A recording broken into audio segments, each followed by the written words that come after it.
أشاد عضو الكونغرس الأمريكي جو ويلسون بتجديد تأكيد دعم الولايات المتحدة الأمريكية لسيادة المغرب الكاملة والتامة على صحرائه.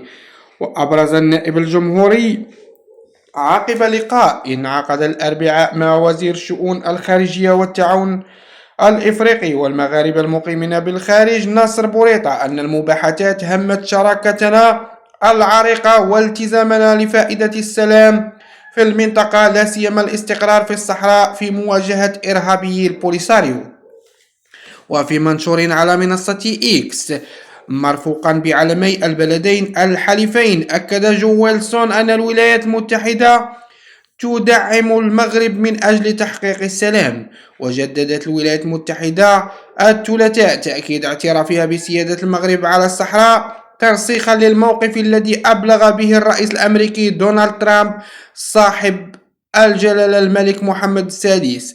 وتم تجديد تأكيد هذا الموقف بمناسبة لقاء انعقد الثلاثاء بواشنطن بين بوريطة وكاتب الدولة الأمريكي ماركو روبيو.